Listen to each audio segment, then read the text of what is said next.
student, today we are going to continue quadratic equation exercise 4.3 of NCERT. Question number 6 is the diagonal of a rectangular field is 60 meter more than the shorter side.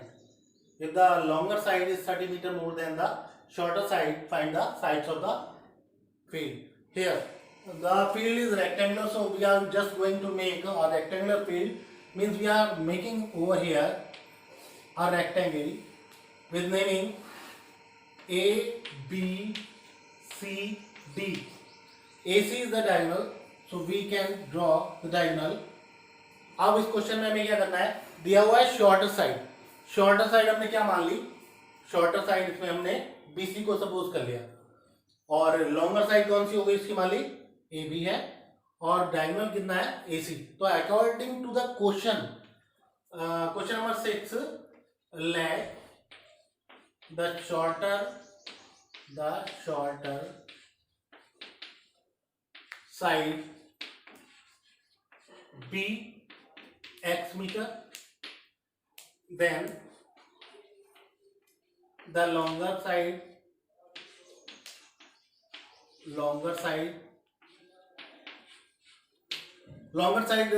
क्या मानी है हमने, AB. तो AB equal to हो गया कितनी ज्यादा है, शॉर्टर से 30 मीटर ज्यादा है, तो x प्लस 30 एंड डायगोनल कितना है, वो है AC, और वो शॉर्टर साइड से कितना ज्यादा दिया हुआ है 60, तो वो हो गया x प्लस 60. अगर हम इन सारी चीजों को इंडिकेट कर देते हैं फिगर में, तो यहाँ पे क्या हो जाएगा, ये हो जाएगा x, ये हो जाएगा x प्लस 30 मीटर में, और ये x प्लस 60 मीटर, और ये रेक्टेंगल है तो ये 90 डिग्री. अब हम इसमें सबसे पहले क्या काम करेंगे, पाइथागोरस थ्योरम का यूज करेंगे, क्योंकि हम देख रहे हैं ABC जो ट्रायंगल फॉर्म हो रहा है वो राइट एंगल ट्रायंगल है. तो बाय पाइथागोरस थ्योरम,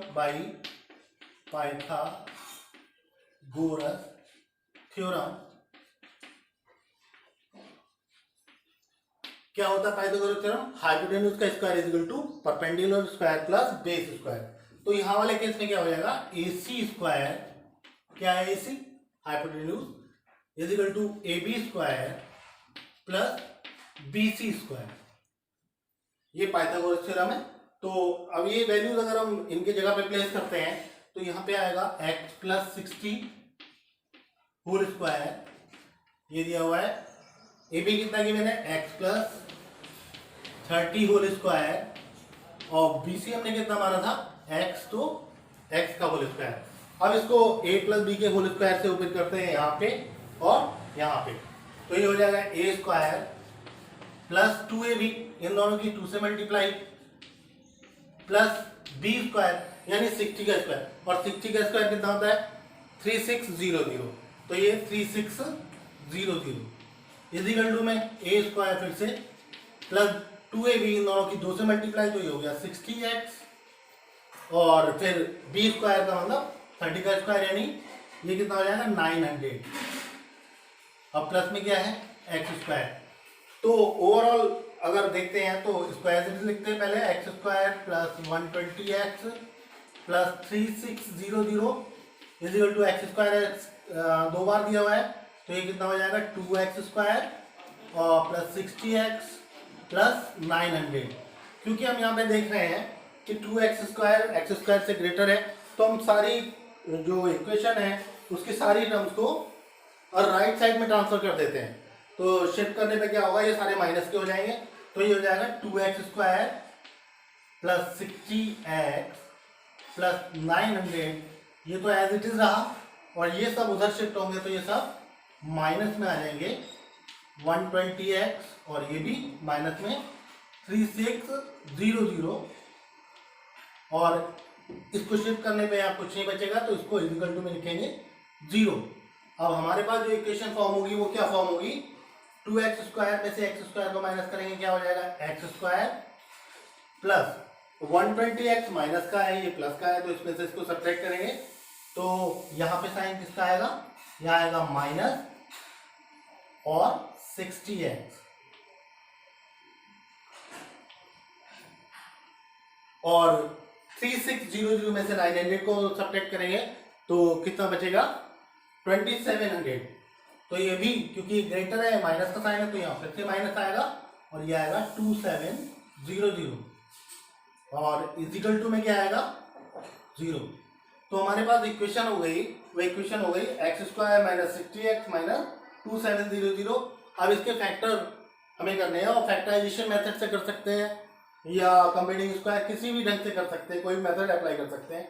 तो अगर हम इसके फैक्टर्स करते हैं तो इसके फैक्टर्स के लिए हमें इक्वेशन हमने वहां लिख ली x² minus 60x minus 2700 is equal to 0। अब हमें फैक्टर करने का पता है x² के साथ में कोफिशिएंट 1 है और कांस्टेंट टर्म 2700 है, इन दोनों की आपस में मल्टीप्लाई करते हैं और इसके फिर फैक्टर करते हैं तो कितना आएगा 2700 के फैक्टर करने पर कितना आएगा, अगर हम 3 से कैंसिल करते हैं तो ये 900, फिर 3 से कैंसिल करते हैं तो 300 और फिर 3 से कैंसिल करते हैं तो 100 और फिर 100 को 2 से 50, 2 से 25 और ये 5 और 5। तो हमारे पास फैक्टर्स आए 2 3 3 3 2 2 5 5 और अप्रोक्सीमेटली अगर फैक्टराइजेशन मेथड हमें पता है तो हम उनका यूज करके इससे फैक्टर फाइंड आउट कर सकते हैं। 2700 है तो हम इसके फैक्टर ऐसे करें जिससे दोनों को सब्ट्रैक्ट या ऐड करने पर 60 आ जाए। तो 2700 का मतलब 90 एंड 30, अगर हम 90 30 लेते हैं तो 90 कैसे आएगा 3 3 या 9, 2 5 या 10 और 5 की 2 से मल्टीप्लाई 10 और 3 से 30, तो ये हो जाएगा 90 इंटू 30। ये कितना आएगा आंसर 2700 और 90 में से अगर हम 30 को माइनस करते हैं तो कितना आता है 60। तो हमारे फैक्टर हमें मिले x², 60 को लिखेंगे 90 minus 30 bracket close x minus 2700 is equal to 0। Open करने पर x² माइनस 90 की x से मल्टीप्लाई, साइन का है माइनस का, और माइनस माइनस प्लस 30 की x से मल्टीप्लाई और माइनस में 2700 इजिकल टू 0। कॉमन आया x तो बचा x और ब्रैकेट में बचा फाइनली 90 और इन दोनों में से कॉमन आएगा 30 तो ब्रैकेट में बचेगा x और 30 से 2700 को डिवाइड करेंगे साइन है माइनस का तो यहाँ पे बचेगा 90 और इजिकल टू में हमारे पास है 0। अगर हम दोबारा x माइनस 90 कॉमन लेते हैं तो x माइनस 90 कॉमन लेने पर क्या आएगा x माइनस 90 और दूसरी ब्रैकेट में बचेगा x प्लस 30 और इजिकल टू में क्या आया 0। अब एक बार x माइनस 90 को 0 के इक्वल रखते हैं तो x इजिकल टू हमें मिलता है 90 और अगर x प्लस 30 को 0 के इक्वल रखते हैं तो मिलता है x इजिकल टू माइनस 30। क्योंकि फील्ड कैसी है रेक्टेंगुलर तो ये माइनस वाला जो साइन है वो नेग्लेक्टेड है, नेग्लेक्टेड। बचा क्या आंसर हमारे पास बचा x इजिकल टू 90। तो ऑल द साइड, सारी साइड से हमें फाइंड करनी थी तो हमारे पास साइड कौन कौन सी आ गई, शॉर्टर साइड कितनी आ गई, shorter side is equal to 90 meter, longer कितनी थी 30 ज्यादा थी, लॉन्गर साइड कितनी आ जाएगी 90 में 30 और ऐड कर दिया 120 मीटर और डायगोनल कितना आ जाएगा वो 60 ज्यादा था शॉर्टर साइड से तो वो कितना आ जाएगा 90 प्लस 60 150 मीटर। इस तरीके से ये सारा क्वेश्चन हमारा सॉल्व हो जाता है। Question number 7, the difference of square of two number is 180, the square of the smallest number is 8 times the larger number, find the number. इसको करने के लिए हमें सपोज करना पड़ेगा, हम मान लेते हैं कि let the larger number be x, then according to question क्या हुआ स्मॉलर नंबर का square, then the square of smaller number, वो कितना हो जाएगा, is equal to 8 times the larger है ना, तो लार्जर कितना था x, इसका 8 टाइम्स। अब अकॉर्डिंग टू क्वेश्चन में दिया हुआ है कि the difference of square of two number, तो पहला नंबर हमने क्या माना था x, तो यहाँ पे क्या हो जाएगा x स्क्वायर, और दूसरा नंबर का स्क्वायर एक्चुअल में क्या आया, ये आया 8x, the square of the smaller number, square of smaller number 8x आया। तो दोनों का डिफरेंस कितना आ रहा है क्वेश्चन के हिसाब से देखिए आप, इजिकल टू में आ रहा है 180, और अगर हम 180 उधर शिफ्ट करते हैं तो x square minus 8x minus 180, क्योंकि ये इधर शिफ्ट होने पर माइनस का हो जाएगा, और 180 की मल्टीप्लाई 1 से करेंगे क्योंकि इसका कोफिशिएंट कितना है 1, तो 1 और 180 की मल्टीप्लाई करने पर आंसर आता है 180, और 180 का अगर फैक्टर करते हैं तो 2 से आया 90, 2 से आया 45, 3 से 15, अगेन 3 से तो ये 5, और 5 से कैंसिल हो जाता है, 5 आता है 1, और इसके फैक्टर्स एक्चुअल में क्या हुए 2 इंटू 2 इंटू 3 इंटू 3 इंटू 5। अब इन फैक्टर्स की हेल्प से हमें 8 लाना है, या तो इन फैक्टर्स को लेके हम दो टर्म्स में कर लेते हैं और उनको ऐड करें या सब्ट्रैक्ट करें, तो हमारे पास आंसर कितना आना चाहिए 8। तो हमें सोचना पड़ता है ऐसे फैक्टर्स के लिए, जैसे सिंपल है, इसमें 3 3 जा 9 2 जा 18, तो ये हो गया, और 5 2 जा 10, अगर हम 18 में से 10 को माइनस करते हैं तो 8 आता है, यानी हम 1 को क्या लिख सकते हैं 18 माइनस 10, और यहाँ क्या आ जाएगा x, और ये 180 इक्वल टू में क्या आया 0, ओपन करते हैं तो x स्क्वायर, 18 की x से मल्टीप्लाई तो 18x, और माइनस माइनस प्लस, तो ये 10x, और ये माइनस का 180 इक्वल टू में 0। अब इसमें से 4 टर्म्स हो गई, इसमें पहली टर्म में कॉमन क्या आएगा x, तो x कॉमन ले लिया, बचा 18, और यहाँ 10 कॉमन लेने पर यहाँ आएगा x, और 10 से 180 को डिवाइड करेंगे कितना आएगा 18, ये माइनस का इक्वल टू 0, और ये दोबारा से कॉमन आता है तो कॉमन आने पे क्या आएगा x माइनस 18, और सब ब्रैकेट में बचता है x, और ये बचता है प्लस, और ये बचता है 10 इक्वल टू 0।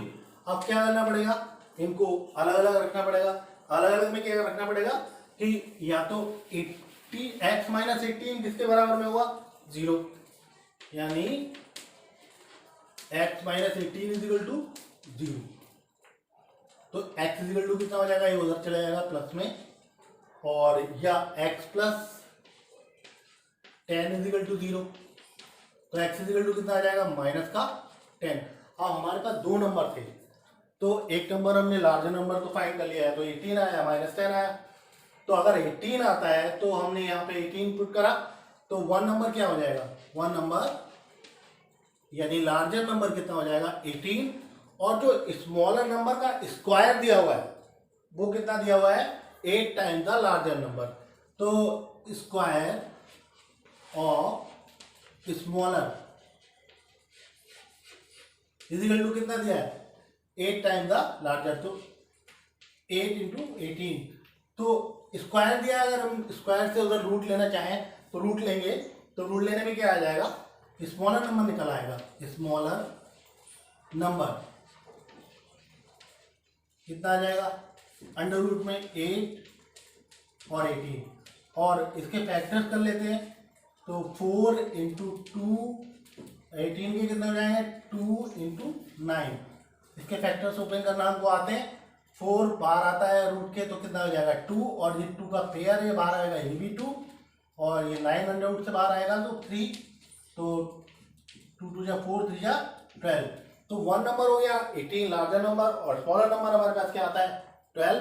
और अगर इस बारे में दूसरे का देखते हैं, दूसरा नंबर क्या है -10, तो अगर हम -10 वाली बात करते हैं तो इसी तरह से हम -10 भी अप्लाई करके दो नंबर इस तरह से फाइंड कर सकते हैं। Now question number 8, a train travels 360 km at a uniform speed. If the speed had been 5 km per hour more, it would have taken 1 hour less for the same journey. Find the speed of the train. इस वाले case में हमें वही suppose करना पड़ेगा क्या मानना है, ट्रेन की स्पीड माननी है हमें। क्वेश्चन नंबर है 8, let the speed of the train be, क्या मान ली, 8 किलोमीटर पर आवर। और क्या दिया हुआ है, डिस्टेंस कितनी दी हुई है, 360 डिस्टेंस है 360 किलोमीटर। फॉर्मूला में मालूम है टाइम इज इक्वल टू होता है डिस्टेंस अपॉन स्पीड। यहां अगर हम अप्लाई करते हैं तो पहली बार में हमारे पास जो स्पीड है वो यूनिफॉर्म स्पीड है, वो कितनी है, 8 किलोमीटर पर आवर। और दूसरे केस में देख रहे हैं कि speed had been 5 kilometre per hour more. तो दोनों केसेस के लिए टाइम, पहला टाइम क्या आ जाएगा, t1 कितना हो जाएगा 360 अपॉन में स्पीड कितनी है x, और सेकंड टाइम वो क्या हो जाएगा t2, डिस्टेंस उतनी रहती है लेकिन स्पीड कितनी हो जाती है 5 किलोमीटर पहले से ज्यादा। तो ये हो जाएगी x प्लस 5। ये पहला टाइम है, आवर्स में आ जाएगा, ये भी आवर्स में आ जाएगा। अब अकॉर्डिंग टू क्वेश्चन क्या हो जाएगा, दोनों का डिफरेंस कितना दिया है, अकॉर्डिंग टू क्वेश्चन दोनों टाइम का डिफरेंस कितना दिया हुआ है, 1 आवर, 1 घंटा है। तो इनकी वैल्यूज इसमें अप्लाई करते हैं। तो 360 upon x minus 360 upon x plus 5 is equal to 1। अब यहाँ से कॉमन ले लेते हैं, ये बहुत आसान मेथड रहता है। अगर कॉमन लेते हैं तो कॉमन क्या आएगा, 360 आ जाएगा। 360 कॉमन लेने पर यहाँ पे क्या बचेगा, 1 अपॉन एक्स, और यहाँ माइनस ये कितना आया 1, और अपॉन में क्या आया एक्स प्लस 5 और इजिकल टू में आया 1। अब यहाँ पे 360 को एज से लिख रहे देते हैं, और इनका एलसीएम क्या आएगा, ये दोनों एलसीएम में ही आ जाएंगे, x और x प्लस 5 एलसीएम हो जाएगा। इसको क्लोज कर देंगे। तो अब हम x से इसको डिवाइड करते हैं तो x कैंसिल, और x प्लस 5 की 1 से मल्टीप्लाई, x प्लस 5 और ये माइनस x प्लस 5 से इसको डिवाइड करते हैं तो ये कैंसिल हो जाएंगे, बचा x की 1 से मल्टीप्लाई। अब यहाँ इजिकल टू में आया 1, और x से माइनस का x है प्लस का x कैंसिल हो जाएगा, और इसकी आपस में मल्टीप्लाई हो जाएगी। ये कितना हो जाएगा 360 इंटू 5 का मतलब हुआ 1800, और अपॉन में हमारे पास क्या आएगा, x की अंदर मल्टीप्लाई x स्क्वायर और फिर 5 से multiply 5x is equal to 1। अब x स्क्वायर प्लस 5x की मल्टीप्लाई हम कर देते हैं 1 से, क्रॉस मल्टीप्लाई, तो हमें मिलता है x स्क्वायर प्लस 5x, ये उधर चला गया, और इज इक्वल टू में मिला 1800 एज इट इज, और 1800 को इधर लाते हैं माइनस में तो x स्क्वायर प्लस 5x और माइनस 1800 इजिकल टू 0। फिर फैक्टराइजेशन मेथड से इसके वेक्टर्स करते हैं। तो 1800 के वेक्टर हमारे पास क्या आते हैं, ये देख लेते हैं। 2 से कैंसिल किया 900, 2 से कैंसिल किया 450, 2 से कैंसिल किया 225, इसको 5 से कैंसिल करेंगे तो 4 और 5 45, फिर 5 से कैंसिल किया 9, 3 से कैंसिल किया 3 से कैंसिल किया, ये सारे फैक्टर्स आते चले जाते हैं। तो इनका यूज करके हमें 2 पार्ट बना लेने हैं, और उनका डिफरेंस या एडिशन कितना आना चाहिए 5। तो यहाँ पे देख लेते हैं 2 2 जा 4, 2 जा 8, 5 जा 40, और इधर 5 3 जा 15, 3 जा 45, 45 और 40।